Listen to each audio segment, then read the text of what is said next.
नमस्कार, मी ज्ञानदा कदम. माझा कट्ट्यावरती आपल्या सर्वांचं स्वागत. माझा कट्टा प्रेझेंटेड बाय क्विक हिल आणि Badhekar group, powered by Green Harvest, Bank of Maharashtra, Chandukaka Saraf and Sons Private Limited, Chitale flavoured milk, Sudhir Mandke Light House, Barva skin therapy आणि सोनाई पशु आहार. भाजपच्या नेत्या पंकजा मुंडे आजच्या आपल्या कट्ट्याच्या पाहुण्या आहेत. भाजपच्या आजवरच्या राजकीय प्रवासातली दोन तगडी नावं म्हणजे मुंडे आणि महाजन. याच मुंडे महाजन घराण्याचा राजकीय वारसा पेलू पाहणाऱ्या पंकजा या सध्या भाजपमध्ये साईडलाईन झाल्याचं चित्र दिसतंय. त्याची कारणं नेमकी काय आहेत हे जाणून घेण्याचा प्रयत्न आज आपण कट्ट्यावरती करणार आहोत. महाराष्ट्र भाजपमध्ये एकही महत्त्वाचं पद नसणं, विधानसभेतल्या पराभवानंतर त्यांचं राजकीय पुनर्वसन न होणं, अचानक 2 महिने त्यांनी राजकारणामधनं ब्रेक घेणं, त्यानंतर काढलेल्या शिवशक्ती परिक्रमेनंतर लगेचच त्यांच्या साखर कारखान्यावरती कारवाई होणं, या सगळ्या घटनांमुळे त्यांची राजकीय कोंडी केली जाते का हा प्रश्न त्यांच्या समर्थकांनाही पडतो. गेल्या काही महिन्यांपासूनची त्यांची राजकीय अस्वस्थता त्यांच्या समर्थकांपासनं किंवा जनतेपासनं काही लपून राहिलेली नाही आहे. आणि या सगळ्याच्या पार्श्वभूमीवर त्यांच्या पक्षबदलाच्या चर्चासुद्धा अधनमधनं जोर धरतात. आता आगामी दसरा मेळाव्यात त्या नेमकं काय बोलणार आहेत, त्यांची स्वपक्षामध्ये खरंच घुसमट होते का, सत्तेमध्ये राष्ट्रवादी आणि भाजप एकत्र आलेत त्यामुळे त्यांच्या मतदारसंघात त्यांच्या जिल्ह्यात बदललेल्या समीकरणाबद्दल त्यांना काय वाटतंय आणि राजकीय सुट्टी घ्यावी असं त्यांच्या मनात का आलं, मध्यंतरीच्या 2 महिन्याच्या राजकारणातल्या ब्रेकनं त्यांना नेमकं काय शिकवलंय, हे सगळ्याबद्दल आज आपण त्यांना बोलतं करूया. नमस्कार, मनापासून स्वागत आहे कट्ट्यावर. Thank you so much. थँक्यू. पंकजाताई, तुम्हाला नवरात्रीच्या शुभेच्छा. स्त्री शक्तीचा जागर सगळीकडे सध्या सुरू आहे. तर आत्ता प्रश्न अनेक आहेत. ज्ञानदानं खूप तिच्या प्रस्तावनेमध्ये त्या प्रश्नांच्या बद्दलचा उल्लेख केला. तर कुठला प्रश्न तुम्हाला असं ऐकत असताना वाटलं की अरे नाही, याच्याबद्दल आपल्याला बोललंच पाहिजे? असं मला काही वाटलं नाही, कारण ह्या सगळ्या विषयांवर मी अनेक वर्ष झाले डील करते. म्हणजे ज्या प्रसंगामध्ये मी उपस्थित असते नसते, रिॲक्ट होते किंवा नाही होत, त्या सगळ्या प्रसंगाचे वेगवेगळे अनुभव, वेगवेगळ्या चवीचे मला आले आहेत. त्यामुळे मी आता डायरेक्ट तुमचे जे काही तुम्ही बॉल तयार ठेवले त्याला मी बॅट्समन म्हणून तयार आहे. तर मग पहिला प्रश्न असा की मध्य प्रदेशमध्ये एवढी रणधुमाळी इलेक्शनची सुरू आहे, तिथं तुम्ही दिसत नाही आहात. तर त्याच्या मागचं कारण जो मुद्दा आहे की तुम्ही काय पक्षातनं साईडलाईन झालेले आहात असं आहे, ही तुमची नाराजी आहे, तुमचा ब्रेकचं एक्सटेन्शन सुरू आहे, काही लादलेलं 12वा खेळाडू म्हणून ठेवलंय बाजूला?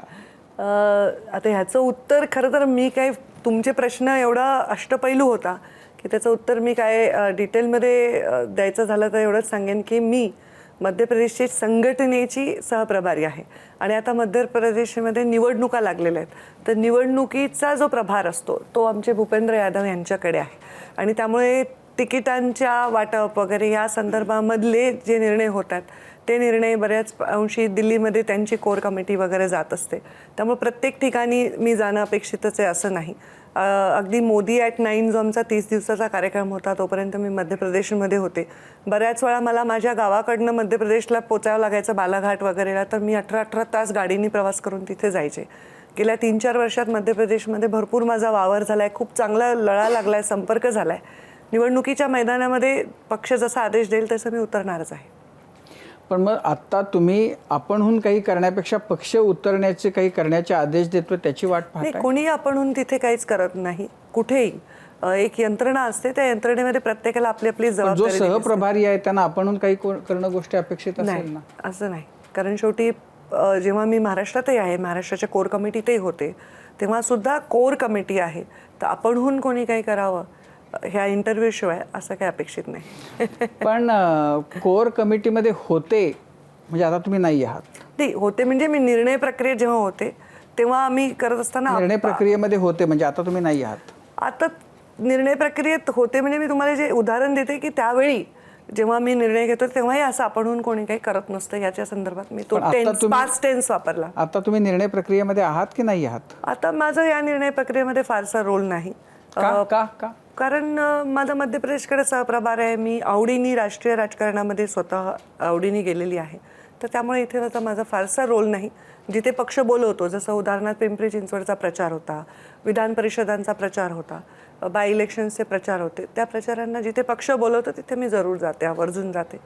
पण म्हणजे हे तुम्ही त्या निर्णय प्रक्रियेपासून स्वतःला बाजूला करून घेतलं असं तुम्ही म्हणताय? नाही, मी माझा रोल आता राष्ट्रीय राजकारणात असल्यामुळे मी या निर्णय प्रक्रियेत रोज कोणत्या शहराध्यक्ष कोण करायचा, जिल्हाध्यक्ष कोण करायचा, या निर्णय प्रक्रियेत मी नाही. पण हे तुम्ही सांगितलं पक्षाला की मला याच्यापासून बाजूला करा? असं नसतं. ती तशी एक यंत्रणा आहे, ती सिस्टीम आहे. तुम्हाला या सगळ्या आत्ताची तुमची जी राजकीय स्थिती आहे त्याच्याबद्दल तुमची भावना काय? तुम्ही आत्ताची खूप माझी खुश राजकीय आहात. स्थितीमध्ये राष्ट्रीय पातळीवर आपण खूप काही करतोय, मध्य प्रदेशचे आपण सहप्रभारी आहोत, महाराष्ट्रामध्ये आपण काही फार करत नाही, या सगळ्या गोष्टींनी तुम्ही समाधानी खुश आहात? नाही, मी आता हे तुमच्या प्रश्नाचं उत्तर देताना एवढंच सांगेन की राष्ट्रीय पातळीवर मी जे करते मी खूप काही करत नाही आहे. माझा एक रोल आहे, मी तिथे सेक्रेटरी आहे, नॅशनल सेक्रेटरी म्हणजे राष्ट्रीय सचिव आहे. मला मध्य प्रदेशचा सहप्रभार आहे. त्याच्यामध्ये मर्यादित जे कामं सांगितले जातात ते मी करते, कारण संघटनेचा एक वेगळा ॲटिट्यूड असतो आणि जेव्हा तुम्ही फील्डमध्ये असता, राजकारण करता, तो टोटली वेगळा अंग असतो. त्या अंगाने तिथे जे मला सांगितलं जातं ते मी करते. आता मला राजकीय दृष्टीने मी समाधानी आहे का, सुखी आहे का, हा प्रश्न जर विचारला तर मी स्वतः प्रचंड कन्फ्युज्ड आहे. कारण मी कन्फ्युज्ड आहे याचं कारण मलाच कळत नाही की काय चाललेलं आहे. माझ्या स्वतःच्या वैयक्तिक राजकारणापुरतं मी मर्यादित सांगते. तर पुढच्या भविष्यामध्ये काय होणार आहे, राजकारणामध्ये पुढचे निर्णय काय होणार आहेत, याकडे सगळे जण लक्ष लावून आहेत, तशी मी पण आहे. पण हे कन्फ्युजन व्हायचं काय कारण? कन्फ्युजन व्हायचं कारण असं झालं आहे की आता जो माझा रोल आहे तो या राज्यात नाही, राज्याच्या बाहेर आहे. मग उद्या राज्यामध्ये शेवटी एखादा व्यक्ती जेव्हा केंद्रामध्ये काम करतो, तसं मी याचं उदाहरण नेहमी देते की जसं एक वृक्ष असतो, त्याचा ट्री टॉप लेवल हे केंद्र आहे, तर मुळं राज्यातच असतात, तर तो काही त्याची मुळं उखडून नेत नसतो. बरेच कमी लोक आहेत जे, जसं प्रमोदजी त्यावेळी पूर्णपणे राष्ट्रीय राजकारणात शिफ्ट झाले, तसं मुंडे साहेब नाही करू शकले. त्यांचं खाली वोट बँक आहे, बेस आहे, फॉलोअर्स आहेत, त्यामुळे इथे मुळं आहेत. तर या मुळांना मी आणखी काय देऊ शकते, हाच खरा माझा राजकारणातला रोल असणार आहे. तर भविष्यामध्ये माझा राजकारणातला रोल काय आहे याच्याबद्दलचा मला नाही, अनेक लोकांना असा प्रश्न असणारच आहे. कारण आता जसं नवीन पक्ष आमच्याशी जोडला गेला आहे, त्याच्यानंतर मग तिकिटांचा काय पॅटर्न असेल, तेव्हा जे पक्षश्रेष्ठी काय निर्णय घेतील त्याच्यावर बऱ्याचशा गोष्टी अवलंबून. एकीकडे तुम्ही त्या निर्णय प्रक्रियेमध्ये नाही आहात आणि जे काही राज्याच्या राजकारणात सुरू आहे भाजपमध्ये, आणि दुसरीकडे तुम्ही म्हणताय की या लोकांचं भविष्य तुमच्याशी बांधलं गेलेलं आहे. तर मग ह्याच्यातून बाहेर तुम्ही कसं पडणार? म्हणजे तुम्हाला स्वतःलाच काहीतरी इनिशिएटिव्ह घेऊन, म्हणजे पक्ष मला सांगेल तर मी ते करीन. पडेन, कसं पडणार हे नाही सांगू शकत मी, पण मी पडेन. जेव्हा माझं ठाम होईल मत ह्याच्यावर की मी कसं ह्याच्यातून बाहेर पडेन, तर मी नक्की पडेन. या परिस्थितीतून परत बाहेर पडेनचा अर्थ वेगळा घेऊन, म्हणजे बाहेर पडेन म्हणजे परिस्थितीतून बाहेर, या परिस्थितीतून. पण म्हणजे तुम्ही आता इतकी वर्ष आता तुम्ही आता महाराष्ट्रातल्या वरिष्ठ नेत्यांमध्ये भाजपच्या गेलेले आहात, तर तुमच्यासारख्या नेत्याला की पक्षानं सांगावं मग मी करावं अशी का वाटती गरज? नाही, मी पक्षाने सांगावं मी मग करावं असंही म्हणत नाही. कारण बऱ्याच वेळा आपण सांगतो पक्ष ऐकतो, कधी पक्ष सांगतो आपण ऐकतो, असं असतं. हे दोन्ही बाजूनी असतं हे नातं. बऱ्याच वेळा काही ठिकाणची तिकीटं ऑन द स्पॉट बदलावे लागतात, तेव्हा आम्ही आमचं सांगतो की आम्हाला वाटतं हे बरोबर नाही, तेव्हा पक्ष ऐकतो. बऱ्याच वेळा पक्ष सांगतो ते आम्ही ऐकतो. पण जेव्हा आपण कुठे राहायचं, कुठे आपलं बॅग ठेवायची, ह्या गोष्टी प्रश्न निर्माण होतात, ते अवघड आहे. आणि तुम्ही जसं आत्ता म्हणालात की मी सिनियर नेता आहे, थोडे केस पण पांढरे झालेत तर सिनियर नेताही झाले, तर मी ज्या पातळीवर राजकारण करते किंवा जेवढे वर्ष मी राजकारणात गेले त्याच्यानंतर मला जर प्रश्न पडतोय की आता पुढे काय, तर हा प्रश्न छोट्या माणसांनाही पडतच असेल, ते बोलू नाही शकत. तर मग ह्याचं उत्तर शोधणं हे सगळ्यात पहिला माझा क्रायटेरिया आहे. आणि ते उत्तर कोणासाठी शोधायचं, तर फक्त स्वतःसाठी नाही. मला जर अकॉमोडेट करायचं असतं तर माझ्यासाठी ते काही अवघड नव्हतं, कोणत्याही पद्धतीने अकॉमोडेट करणंच जर आत्ताच्या काळामध्ये योग्य असेल तर. पण माझे अकॉमोडेशन करण्यासाठी या लोकांनी काय करायचं, जे केवळ आमच्याशी जोडलेले आहेत, त्या लोकांच्यासाठी. आता तुम्ही जे बोलताय त्याच्यातून, जे तुम्ही मगाशी ते नाही आहे असं म्हणालात जरी, तरी तुम्हाला तुमचं भविष्य काय आहे ते माहिती नाही, तुम्हाला तुमच्या कार्यकर्त्यांचं भविष्य काय ते माहिती नाही. तुम्ही पक्षातल्या वरिष्ठ नेत्यात, तर म्हणजे ही तुम्ही स्वतःची कोंडी करून घेतली असं तुम्हाला वाटतं? स्वतःची कोंडी कोणी करत नसतं. स्वतः परिस्थितीचे असे काही निर्णय होतात, त्याच्यानंतर ऑटोमॅटिकली एक परिस्थिती होते. मला माझी कोंडी झाली असं वाटत नाही. मला हे वाटतं की आत्ताची परिस्थिती अशी आहे की मी म्हणत नाही की माझीच ही परिस्थिती आहे, मी म्हणते अनेक लोक आहेत जे त्यांना सांगताय ना की त्यांचं काय भविष्य आहे 3 महिन्यानंतर. ही परिस्थिती आहे, ही फक्त माझी परिस्थिती नाही. जसं आता माझ्या मतदारसंघाचा विषय, तर मी याच्यावर वेळोवेळी उत्तर दिलं की माझे श्रेष्ठी आणि त्यांची श्रेष्ठी बसून जेव्हा ठरवतील तेव्हाच तो निर्णय होईल. तुम्ही आपला ग्राउंड लेवलची ताकद काय आहे ती आजमावून बघताय या मी निमित्ताने? काय आता लोकही बघतात, मी एकटी थोडी बघते. पण म्हणजे भविष्याचे विचार करण्यासाठी कोणी केलं पाहिजे ते, ज्याला निवडणूक लढायची आहे, ज्याला राजकारण करायचं आहे, ज्याला लोकांच्या फील्डमध्ये काम करायचं आहे, त्यांनी नेहमी स्वतःची शक्ती बघितलीच पाहिजे ना. आणि ती शक्ती जर अनायसे मला दिसतेय, म्हणजे मी तर अजून बघायचा प्रयत्न पण नाही केला, तर मग मला माहित नाही काय. पण तुमचा काय अनुभव आहे? प्रचंड अनुभव चांगला आहे माझा. मला अभूतपूर्व आणि अद्वितीय असा अनुभव आला आहे की माझी जी परिस्थिती, मीडियाच्या भाषेत कोंडी, काय ते अस्वस्थता, जे काय असेल ती लोकांना वाटते ती परिस्थिती जर असेल, तर ज्या पद्धतीने लोकांनी मला रिसीव्ह केलं आहे, ते माझ्यासाठी प्रचंड आत्मविश्वास वाढवणारं आणि सकारात्मक मला बळ देणारं आहे.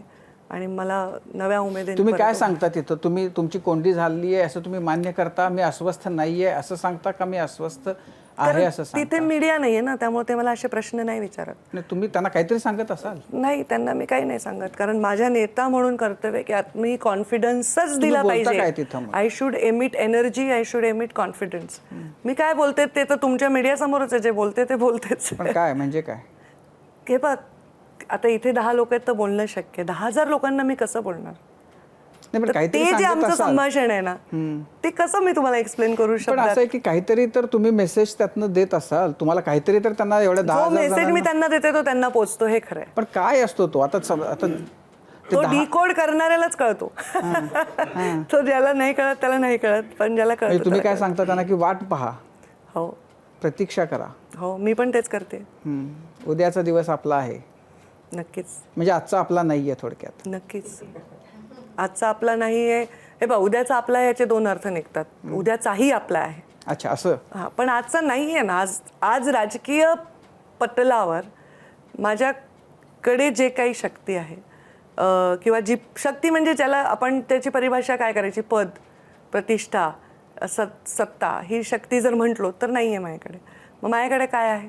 तर लोकांची ताकद आहे. पण पद आहे ना तुमच्याकडं. हो ना, मग ते पद आहे, जे त्या पदाला जे साजेसं काम आहे ते मी मध्य प्रदेशमध्ये करतेच आहे. ते इथे जे माझं महाराष्ट्रात आहे ते जे चालू आहे त्याच्यामध्ये एक लोकांना एक प्रचंड आत्मविश्वासाची आज गरज आहे. लोकच कसं असतं, एक आमदार, खासदार, मंत्री हे पद झाले, पण एवढे लोक जेव्हा आपल्यावर सारखे रोज 1000 मेसेज आपल्याला पाठवत असतात, आपल्याला सूचना सल्ले देत असतात, किंवा आपल्याकडे अपेक्षा करत असतात. म्हणजे काही लोकांनी मला असं मेसेज केले की तुम्ही एकतर तुम्ही साहेबांचं नाव टाका, नाहीतर तुम्ही राजकारणातून बाहेर व्हा. असे मेसेज पण करतात लोक मला. का बरं? तर म्हणे साहेब असे होते, तुम्ही अशा धडाडी नाही, अतिच संयम दाखवता वगैरे, असे मेसेज करतात लोक. त्यामुळे ह्या सगळ्या लोकांना टॅकल करण्यासाठी. पण ते तुम्हाला पटतात ते? हां, तसं आहे, होतंय तसं? तुम्ही अति संयम दाखवताय? नाही, मी योग्य संयम दाखवते. अच्छा. पण कधी असं वाटत नाही की हा आता संयम तुटण्याची वेळ आली आहे? बरं, आपल्याला जेव्हा दाद मागायची असते तेव्हा आपण दोन, आता जसे पक्षश्रेष्ठी तुमचे ते किंवा आध्यात्मिक गुरु, दोघांकडे तुम्ही जाऊ शकता ना, की आपल्याला एक तर दाद मागायची किंवा सल्ला मागायचा आहे. तर एक तर तुम्ही पक्षश्रेष्ठींकडे गेले का, त्यांच्याकडे दाद मागितली का? आणि दुसरं म्हणजे आपल्या बाकीच्या गप्पा होतीलच, पण हा प्रश्न विचारायचा होता की इथे नामदेव शास्त्री येऊन गेले. तुम्ही कट्टा बघितला असेल कदाचित. नाही बघितलं. तर त्याच्यावर त्यांनी तो जो प्रसंग होता की जिथे धनंजय मुंडे, तुम्ही आणि नामदेव शास्त्री एकत्र होते, त्या प्रसंगात त्यांनी सांगितलं की मी त्यांना सल्ला दिला की अहंकार कमी करा. तर आता त्यांनी तेही खरं स्पष्ट सांगितलं नाही, सल्ला दिला असं त्यांनी सांगितलं. तर तुम्ही हे सगळे सल्ले ऐकता का? आध्यात्मिक गुरु म्हणा आणि मग पक्षश्रेष्ठींनाही दाद मागितली होती. तुमचा प्रश्न काय आहे एक्झॅक्ट? माझा प्रश्न 2 आहेत याच्यात. एक तर तो नामदेव शास्त्रींचा सल्ला, आणि दुसरा पक्षश्रेष्ठींकडे दाद मागितली का कधी?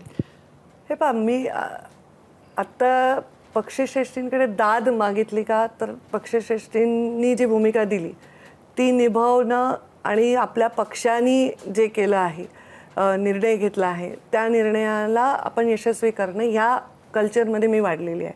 भारतीय जनता पार्टीचं ओव्हरऑल पॅटर्न फॅब्रिक तो आहे. त्यामुळे मी त्याच्यामध्येच काम करते आहे.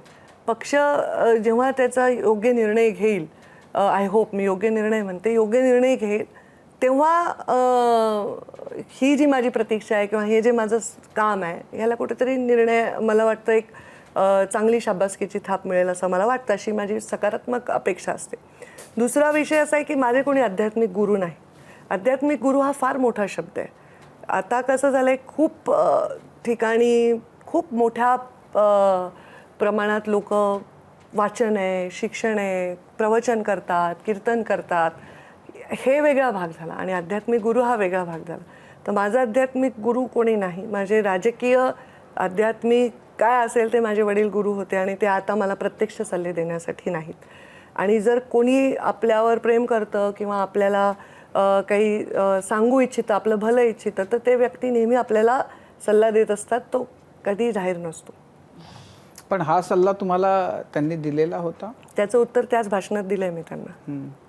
अच्छा, तो सल्ला नव्हता, त्यांनी भाषण केलं होतं, त्याचं मी लगेच उत्तर दिलं तिथेच. नाही, त्यांनी त्या कट्ट्यामध्ये 2 गोष्टी ज्या सांगितल्या त्यातलं एक की पंकजांनी अहंकार कमी केला पाहिजे आणि दुसरं असं की गडानं स्वीकारावं की नाही, याच्यापेक्षा लोकांनी स्वीकारलं तर सगळे प्रश्न मिटतात.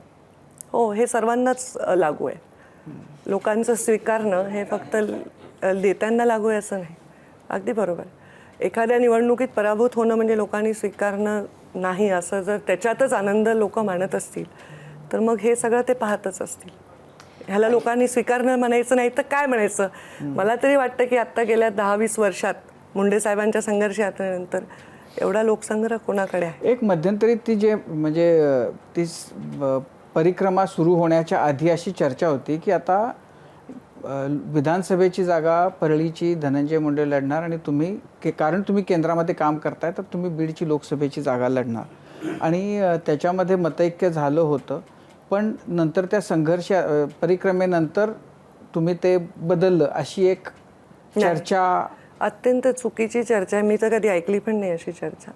असं कुठलंही चर्चा मतैक्य वगैरे झालं नाही. कधी कधी ते सांगतात त्यांची पण थोडीशी क्रेडिबिलिटी तपासली पाहिजे.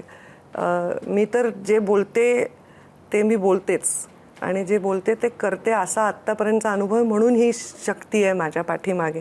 माझ्याकडे काही अशी राखीव जागा नाही, कुठली खुर्ची किंवा कुठलं पद किंवा कुठलं उपाधी. तर हे केवळ माझ्या लोकांच्या विश्वासावर हे सगळं चालू आहे. त्यामुळे अशी कुठलीही चर्चा कोणत्याही पृथ्वीवरच्या नेत्याशी चर्चा झालेली नाही.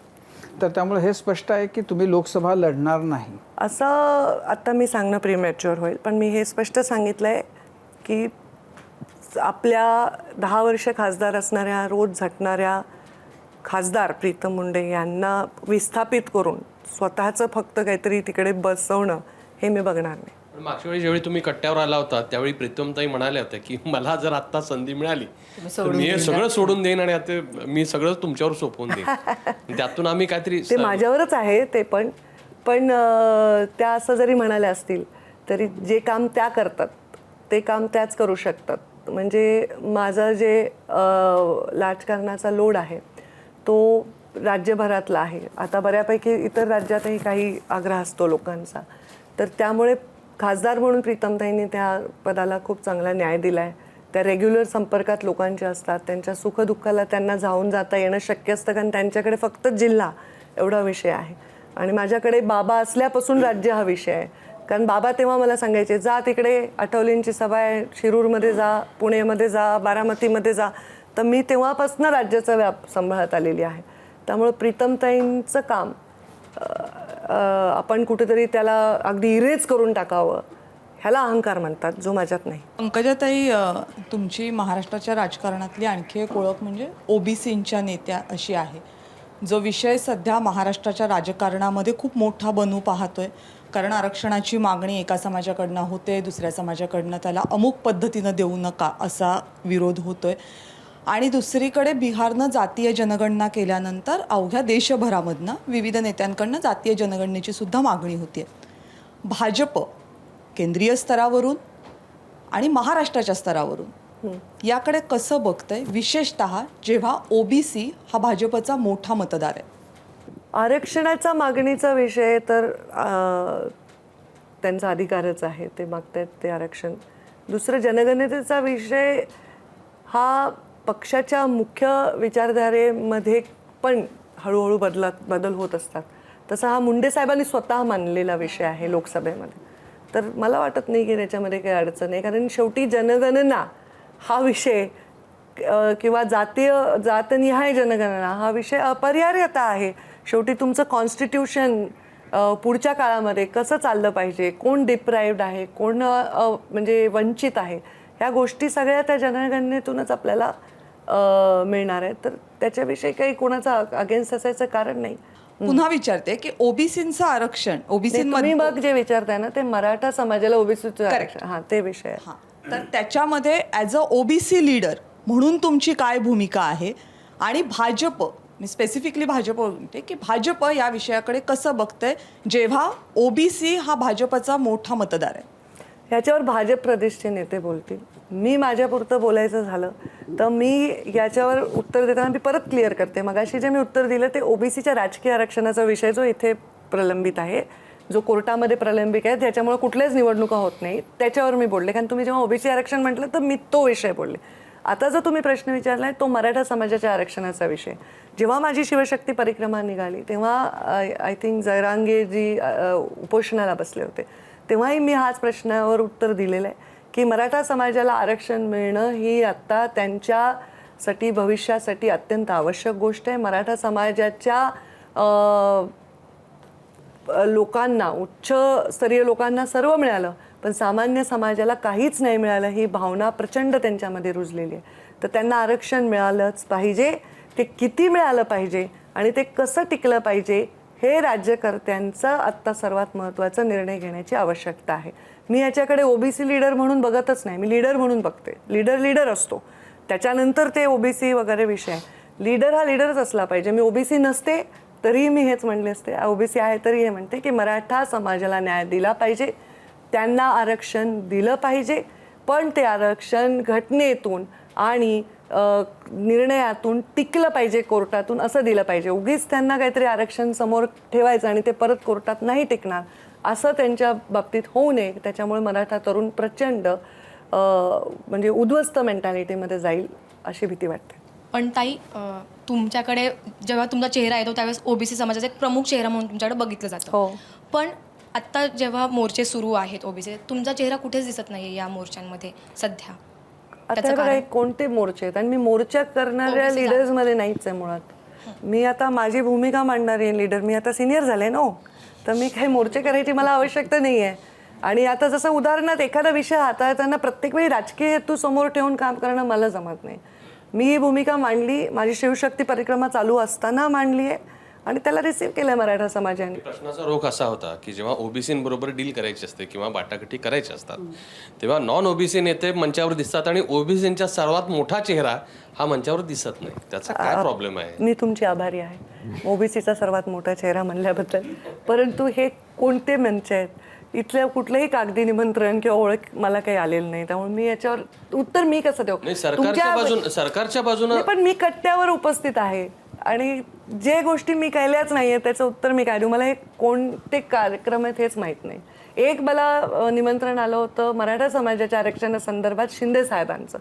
त्या दिवशी मी शिवशक्ती परिक्रमेत होते म्हणून मी त्या मिटिंगला नाही येऊ शकले. बाकी मला कुठल्या मिटिंगचं असं माहिती नाही, कारण एवढ्या बैठका सध्या चालू आहेत आणि एवढे आरक्षणाचे विषय चालू आहेत.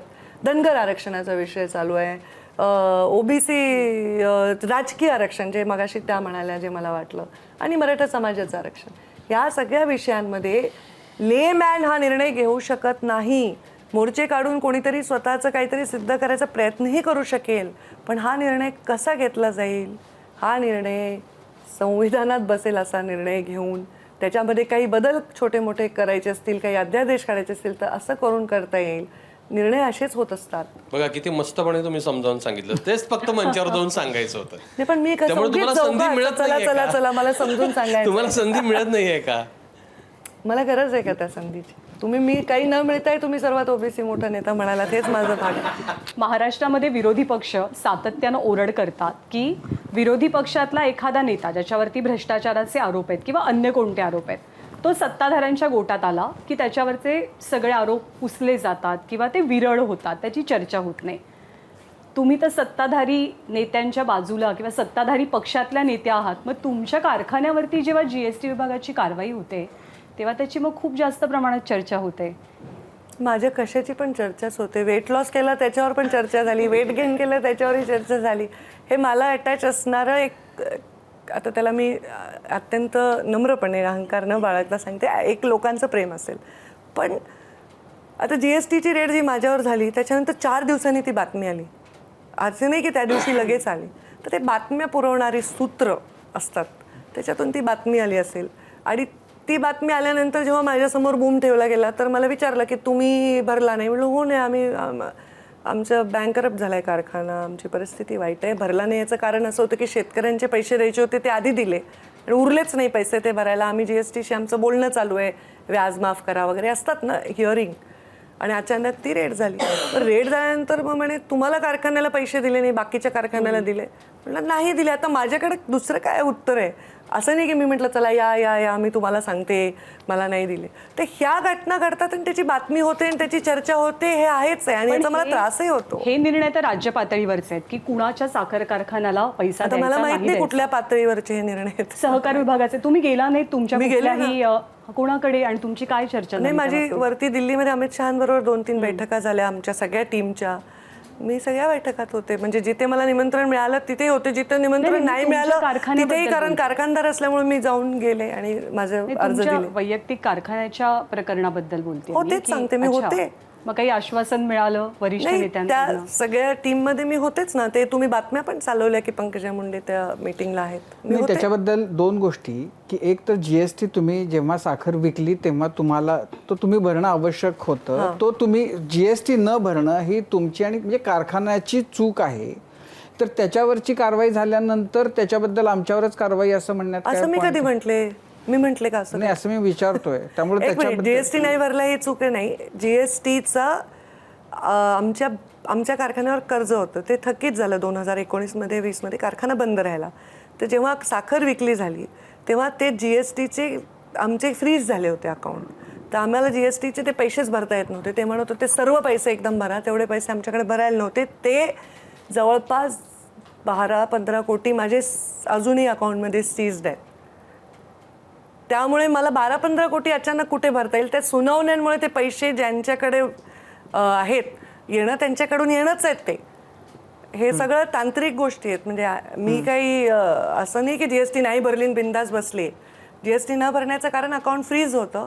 अकाउंट फ्रीज झाल्यावर ते थकीत होत चाललंय. आणि GSTचं कसं ऑनलाईन आहे, तुम्ही भरली नाही ना पूर्ण तर ते अकाउंट निघतच नाही.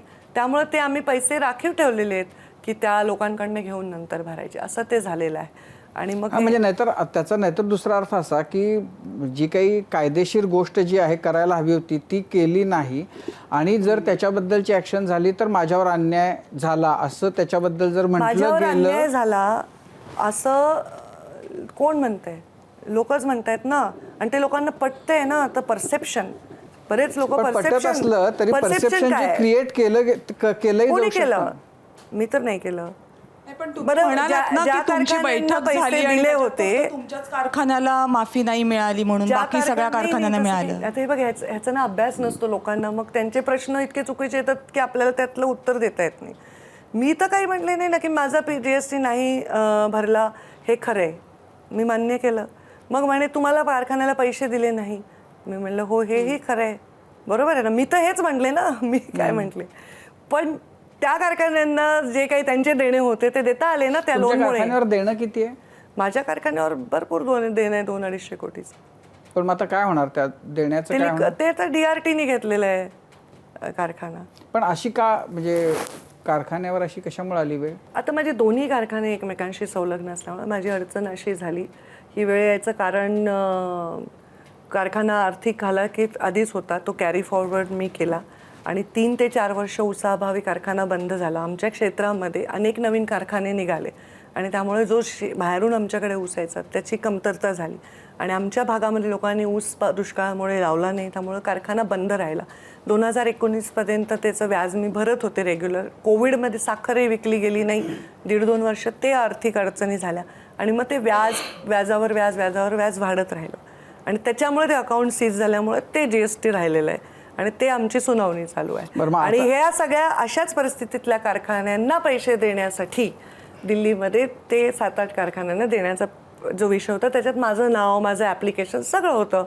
आणि मग ती चर्चा उद्भवली की पंकजा त्यांच्याच फक्त दिलं नाही, मग त्यांनी पण आपले ड्यू भरलेच की नाही पैशातनं त्या नाही, पण कारखान्यात. त्याच्याबद्दल असं सांगितलं गेलं की पंकजाताईंनी सांगितलं की आम्हाला नको, कारण तुम्ही जर आत्ता मदत द्याल तर ते असं सगळे कोणी आमचं देणेकरी जे आहेत त्यांच्या बँकांच्याचकडे जातील ते पैसे. असं कोणी सांगितलं त्याला समोर आणा तर मी उत्तर देते, मला माहीतच नाही. आणि मला नकोय असं मी म्हणले तर मला न विचारतात तेवढंच फक्त बाजूला काढून ठेवलं. एवढं आज्ञाधारक कोण आहे असं मला पण कळलं मग नाही. का झालं असं? मलाही माहिती, मी जाब नाही विचारला कोणाला. पंकजाताई, दसरा काही दिवसांवर आलेला आहे. दर दसऱ्याच्या आधी बातम्या येतात की पंकजाताई भूमिका काय जाहीर करणार याकडे सगळ्यांचं लक्ष. मीडियासारखेच इतर पक्षसुद्धा तुम्ही काय भूमिका जाहीर करणार याकडे अगदी बारकाईने बघत असतात. त्यांचे प्रदेशाध्यक्षसुद्धा नाकारत नाहीत आणि ते म्हणतात पंकजाताई जेव्हा आमच्याशी चर्चा करतील त्यावेळेला आम्ही भूमिका मांडू. खरंच अशी काही चर्चा पडद्यामागे सुरू असते का? काही संधीची, खरंच तशा संधीची तुम्ही वाट बघताय का? म्हणजे दुसऱ्या पक्षांच्या चर्चा एक्झॅक्टली. तुम्ही पडद्यामागे म्हणलात तर ते सांगणार कसं आम्ही तुम्हाला? पण अशी कुठलीही माझी कोणाशी चर्चा नाही. असं कोणी म्हणलेलं देखील नाही की आमची पंकजा मुंडेशी चर्चा आहे. लोक माध्यमातून मला डायरेक्ट बोलत आहेत. आणि आपले दुसऱ्या पक्षांवर मैत्रीपूर्ण संबंध असणारे अनेक लोक आहेत. आता जसं माझी शिवशक्ती परिक्रमेत सर्वच पक्षांनी माझं स्वागत केलं, तर हे माझे संबंध पक्षापलीकडचे, ते माझे स्वतःचे, काही मुंडे साहेबांचे ते आहेच आहेत. पण असली कुठलीही चर्चा माझी कोणाशी कधी झालेली नाही. पंकजा, तुमचं भाषण मात्र दमदार होतं दरवेळी. फक्त आज तुम्ही म्हणालात की मी कन्फ्युज्ड आहे, तर आणि तुम्हाला तुमच्या कार्यकर्त्यांना कॉन्फिडन्स द्यायचा आहे, तर मग कन्फ्युजन आणि कॉन्फिडन्स हे एकत्र कसं जाईल?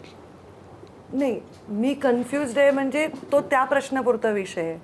मला कार्यकर्त्यांच्या हितासाठी काम करायचं याच्याबद्दल मी कन्फ्यूज नाही ना, ते कन्फ्यूज आहेत. पण आत्ता मी कन्फ्यूज आहे, परत मी रिपीटली सांगते की मी नाही, अनेक लोक कन्फ्यूज आहे. प्रत्येक लोकांना भविष्यात काय होणार आहे आत्ता सांगता येणार नाही, कारण ही अभूतपूर्व राजकीय परिस्थिती आहे जी कधीही महाराष्ट्राने गेल्या किमान 2 दशकात तरी अशी अनुभवली नाही आहे. परिस्थिती अशी की एक घर, त्याच्यामध्ये एक जण राहतोय, मग दुसरा आला, मग तिसरा आला आणि त्या घरातल्याला त्याला बाजूला काढलं. तर अशी जेव्हा अवस्था येते तेव्हा व्यक्ती म्हणून काय वाटतं? नाही, मी त्या घरात नसल्यामुळे मला काही अजून कशी काय तुम्ही घरात नाही? आता असं आहे की ज्या तुमचं आहे. त्या घरात किती अडचणी आहे ते मंत्रीच सांगू शकतील तुम्हाला, मी नाही सांगू शकत. तुमच्यासाठी धक्कादायक गोष्ट कुठली होती? म्हणजे शिंदेंनी भाजपची साथ देऊन त्यांचं सरकार येणं, की आत्ता मध्यंतरी अजित पवारांनीही सत्ताधारी पक्षांमध्ये नाही, माझा प्रश्न असा की अजित पवारांनी सत्तेमध्ये येणं हे जास्त धक्कादायक आहे का तुमचे सगळे म्हणजे पालकमंत्री पदापासून सगळं धनंजय मुंडेंना देणं हे जास्त धक्कादायक? मला काहीच धक्कादायक वाटलं नाही यातलं. कारण जेव्हा त्यांनी आधी एक शपथविधी घेतला होता तेव्हा हे सगळं होईल अशी अपेक्षाच होती. फक्त मला धक्का बसायचं काही कारण नाही ना, ज्यांना बसायचं त्यांना बसला असेल, मला कसा बसेल धक्का? मी ऑलरेडी धक्का खाऊन बसलेले होते, त्यामुळे मला काही फरक पडत नाही. म्हणजे मी माझा पराभव, हे सगळे लोकांनी मला देणारे सल्ले की तुम्ही कसं वागा, तुम्ही काय, हे मी खूप ऐकत बसले छान शांत. त्यामुळे मला ह्याच्यात कुठल्याच गोष्टीत धक्का बसलेला नाही. नक्की लोकांना बसला असेल काही, मला धक्का नाही बसला. ह्या सगळ्या गणितांचा चांगला अंदाज मला आहेच आहे ना, कारण मला हे सगळ्यांचे संबंध जवळून मी पाहिलेले. तर काय 24पर्यंत महाराष्ट्राचं राजकीय चित्र आता दिसतंय तसंच राहणार आहे का आणखी एक धक्का पण बसू शकतो तुमच्या अंदाजानुसार? धक्के सदैव बसत राहतात. राजकारण हा काय म्हणतात त्याला, जागृत ज्वालामुखी आहे. त्याच्यात सारखा लावारस तो खालून धक्के देत राहत असतो. धक्के सतत बसत असतात. बिना धक्क्याचं राजकारण होऊ शकत नाही. छोटे बसतील, मोठे बसतील, कोणी येईल कोणी जाईल, हे सगळं राजकारणाचा भाग आहे. त्या पूर्ण खेळाचा तो भाग आहे. तुम्ही बरं, पण ते आता एखादा असं आहे धक्का- की धक्के खाण्यावर आहे का धक्का देण्यावरही तुमचा म्हणजे तुम्ही एखादा धक्का द्याल का भविष्यात? मला धक्का द्यायचा नाही आहे अशी माझी इच्छा आहे. म्हणूनच मी 4.5 वर्ष 5 वर्ष झाले अनेक निर्णयानंतर जिथे आहे तिथे कायम आहे, असं माझी इच्छा आहे. आणि मी मागच्या इंटरव्ह्यूमध्ये अशी परिस्थिती माझ्यावर येऊ नये असाच मी नेहमी विचार करते. आणि आत्ता जो उल्लेख झाला की महाराष्ट्राच्या मनातली मुख्यमंत्री, आक्रमक चेहरा, तिथंपासून ते संघर्ष कन्या असं ओळख असण्या इतपतचा तो प्रवास बघितला आहे. मग तो संघर्ष तुमच्या राजकीय जीवनात पाहतोय, व्यावसायिक जीवनात पाहतोय, कौटुंबिक पातळीवर पाहतोय. हा इतका सगळा संघर्ष वेगवेगळ्या पातळ्यांवर करत असताना कोणते क्षण असे होते की जिथे असं वाटलं की वडील असायला हवे होते? अरे बापरे, असं तर एकही क्षण नाही की जिथे मला वाटत नाही की बाबा असायला हवे होते. दरवेळी वाटतं. कधी कधी वाटतं की ते असते तर त्यांना खूप त्रासही झाला असता का या गोष्टींचा, किंवा ते कसे हाताळू शकले असते. कारण मी आक्रमक चेहरा आहे असं म्हणलं जातं, कारण माझे भाषणं वगैरे दबंग आहे, पब्लिक असते, जोश असतो सभांमध्ये, उगीच आणलेत लोक असं नाही की लोक बोलत असतात माझ्याशी, त्यामुळे वाटतं. पण आक्रमक माझा पवित्रा निर्णयात नसतो. मी फार विचारपूर्वक प्रत्येक निर्णय घेते. माझे बाबा माझ्यापेक्षा आक्रमक होते आणि जास्त ते इम्पल्सिव्ह निर्णय घेत होते बऱ्याच वेळा. तर मला असं वाटतं कधी कधी मलाही असं वाटतं की आपणही असं करून टाकायला पाहिजे धडक. पण कुठलं कधी वाटलं असं अलीकडच्या काळात? असं बऱ्याच गोष्टीत वाटतं. म्हणजे नुसते काही राजकीयच विषय नसतात, अनेक विषय त्याच्याही बाहेर असतात. हे जेव्हा क्षण येतात जिथे माणसाला नेहमी खूप लो वाटतं की जातंय की काय सगळं हातात ना, आता काय, हताश वाटतं कधी कधी, कौटुंबिक पातळीवर पण होतं, तेव्हा मनातल्या मनात कधी त्यांच्याबरोबर चर्चा होते की काय सल्ला द्याल? कारण आता हे सगळ्या गोष्टी माझ्यावर पडल्या. बाबा असते तर माझ्यावर आल्या नसत्या, पण तरी त्यांच्या त्या संघर्षात मी असतेच, कारण मी होते. मध्ये त्यांच्या निवडणुकाचा एक विषय झाला होता, तर ह्या सगळ्या संघर्षात मी होते. तर त्यांचा आधार नक्कीच मला हवा असा वाटतो. आणि लढताना फार लवकर गेले ते. म्हणजे माझं राजकीय करिअर हार्डली 4.5-5 वर्षाचं होतं. त्यांनी काय मला 10-20 वर्ष माझ्यासोबत होते असंही नव्हतं. तर ते फार लवकर गेले. त्यांच्यासाठी त्यांनी राहायचं होतं, या लोकांसाठी त्यांनी राहायचं होतं. माझं राजकारणात राहणं एवढं आवश्यक नव्हतं जेवढं त्यांनी जीवनामध्ये राहायला पाहिजे होतं, असं नेहमी वाटतं मला. आणि असे प्रसंग आल्यावर ते असते तर मला एवढं डायरेक्ट इम्पॅक्ट माझ्यावर नक्कीच नसता झाला असं वाटतं. पण अशी स्वार्थी भावना येत नाही की ते असते तर. कधी कौतुकास्पद काही घडलं ना की वाटतं ते असते त्यांनी माझं कौतुक केलं असतं, कारण त्यांच्यासारखं माझं कौतुक कोणीच करत नाही. पंकजाताई, राष्ट्रवादीची आणि भाजपची युती झालेली आहे आणि मागची विधानसभेची जागा परळीची धनंजय मुंडेंनी जिंकली, म्हणजे राष्ट्रवादीने जिंकली. आगामी विधानसभेला सुद्धा राष्ट्रवादीनंच ती जागा राखीव ठेवली त्यांच्याकडं. आणि बीड जिल्ह्याचं राजकारण बॅलन्स करण्याकरता आणि तुमची मनधरणी करण्याकरता भाजपनी जर तुम्हाला प्रीतमताईच्या जाग्यावर लोकसभा लढवायला सांगितलं तर तुमचा निर्णय काय असेल? पंकजाताई लोकसभेची निवडणूक लढतील? नाही, मला जर आणि तरवर ह्याच्यावर काही उत्तर देता येणार नाही की. पण मी हे स्पष्ट केलं की त्यांना राजकारणातनं बायकॉट करून मला काही मिळालं तर ते घेणं माझा स्वार्थीपणा ठरेल. पण जर आणि तरवर हे निर्णय करता येत नाही, तेव्हाची काय परिस्थिती असेल त्यावर तो निर्णय मी घेईन. पण आज तरी मी परळी मतदारसंघाचा निर्णय झाला आहे असं स्वीकार नाही करू शकत, कारण असा कुठलाही निर्णय माझ्यापर्यंत पोचला नाही ना. आमची कुठली चर्चा झाली. धनंजयचे वरिष्ठ आणि माझे वरिष्ठ त्यांनी काय ठरवले ते आमच्यापर्यंत जेव्हा येईल तेव्हा त्याच्यावर मी माझं काय मत आहे हे देऊ शकेन. पण या ठिणग्या भरपूर पडतील नाही आता आगामी काळामध्ये? 3 पक्ष एकत्र आलेले आहेत, हा माझा कारण माणूस, काही हा लोक तुझा पराभूत माणूस. झालेत, त्यांनी 1-1 लाख मतं घेतली आहेत, त्यांनी कुठं जावं. परत हे लोक आमच्याशी जोडल्यानंतर ह्यांचे पण चॅलेंजेस बदलणार आहेत, वाढणार आहेतच नाही म्हणणार मी, बदलणार आहेत. असं आहे ते.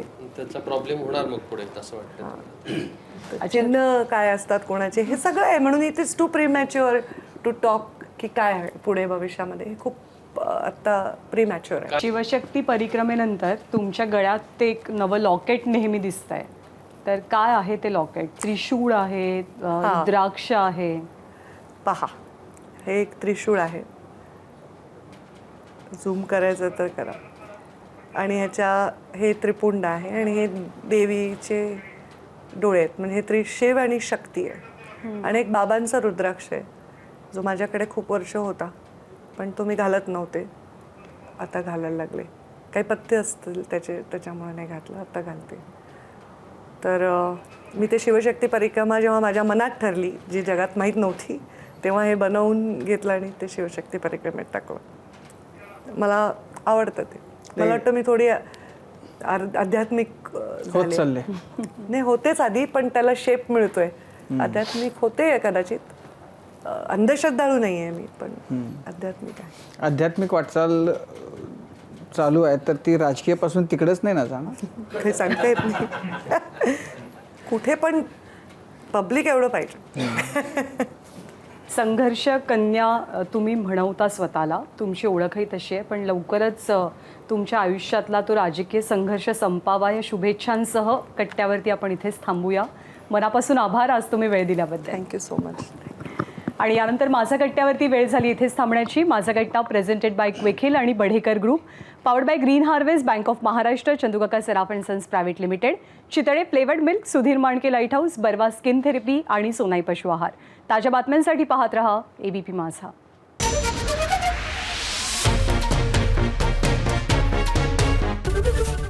ABP माझा, उघडा डोळे बघा नीट.